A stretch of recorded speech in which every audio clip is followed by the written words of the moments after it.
Hi guys, welcome back to my YouTube channel. Please watch the full video, hit that like button and do not forget to subscribe my YouTube channel. Let's get started.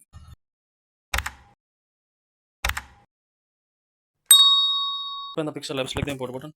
Go to the gallery, select a picture, adjust the picture, remove the background, set the orange color, enable button down, adjust the picture. Then set the import button. Go to the gallery, select another picture, adjust the picture, remove the background, set the orange color, enable button down. Set the 3D shape, enable button down, select the extrusion. Then set the import button, go to the gallery, select another photo, adjust the photo, remove the background, set the orange color, enable button down, adjust the photo, select the to back option to back the photo. Save the pictures to the save option, adjust the save confirmation, and then change the background. Save the color option, adjust the color.